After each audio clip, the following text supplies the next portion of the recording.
And in just a few hours, Ukrainian President Vladimir Zelensky and other European leaders will be meeting with President Trump just days after his summit with Russian President Vladimir Putin in Alaska. Doug Lazater joins us live from Washington with the latest. Doug.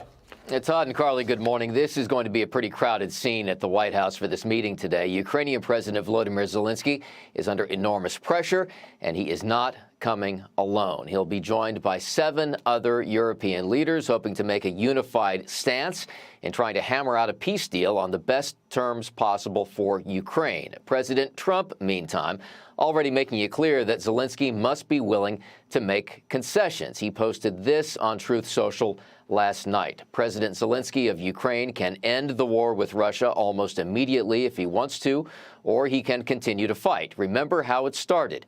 No getting back Obama-given Crimea 12 years ago without a shot being fired, and no going into NATO by Ukraine. Some things never changed. Now, today's sit-down is a follow-up to last week's big meeting between President Trump and Russian President Vladimir Putin in Alaska.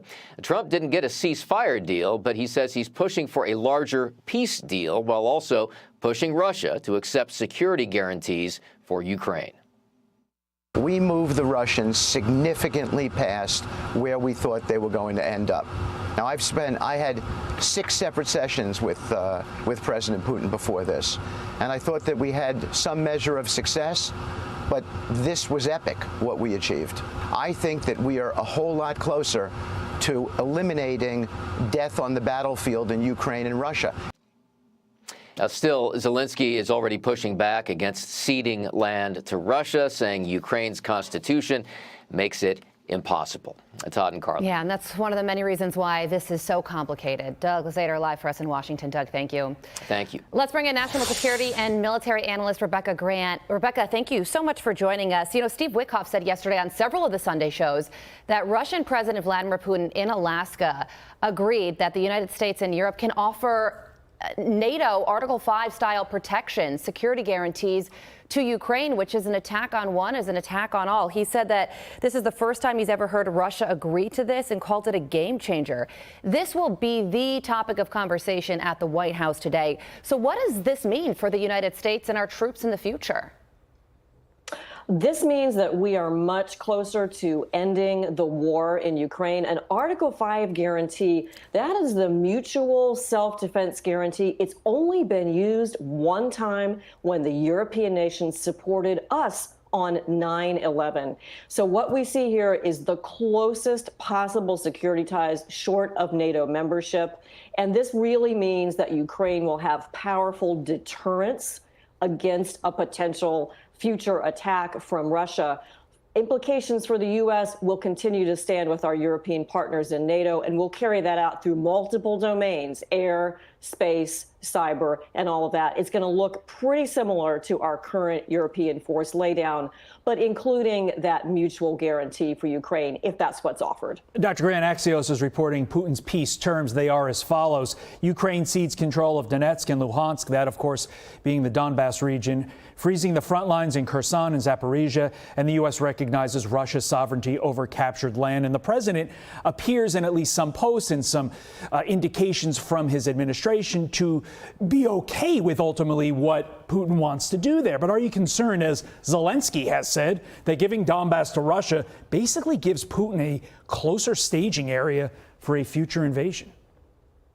Well, I'd like to see every last Russian out of Ukraine. Who wouldn't? But as the NATO Secretary General is saying, this is going to be possibly de facto Russian control or occupation, like the Baltics after World War II, like East Germany back during the Cold War. No one's going to say it's not Ukraine's land, but to end the war, they will recognize that Russia stays in part of that. To me, the crucial piece for Ukraine is to get Zaporizhia, the nuclear power plant, to keep enough of the southern ports to be economically viable, and then to get the security and economic guarantees that will bring Ukraine forward, allow for reconstruction, and continue to make it a viable state with a viable economy. Yeah, and Secretary of State Marco Rubio, who was at the Alaska summit, was on Mornings with Sunday Morning Futures yesterday, and he reiterated that President Trump does feel like it is Ukraine and Ukraine alone who can decide what territory, if any, they will be giving up.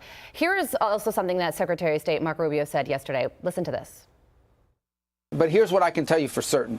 You can't have a peace deal between two warring factions unless both sides agree to give up something and both sides agree that the other side gets something, right? Otherwise, if one side gets everything they want, that's not a peace deal. It's called surrender.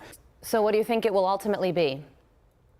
Well, and today's meeting, this is bigger than Alaska.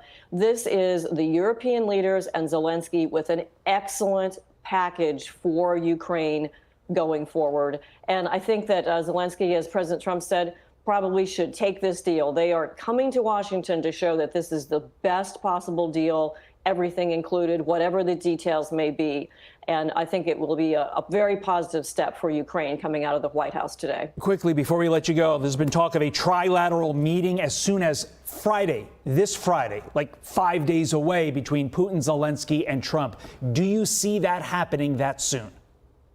Well, who knows? But I'm telling you, keep that threat of the sanctions in place. And Trump has got to keep the pressure on Putin so this doesn't drift along. They should head for a trilateral meeting as soon as possible after today. And the president's posting a big day at the White House tomorrow, meaning today. Never had so many European leaders at one time. My great honor to host them. He also says big progress on Russia. Stay tuned. We certainly will. Dr. Rebecca Grant, thank you for joining us. Want even more Fox News on YouTube? Become a Fox News Patriot today. Click join to find out how.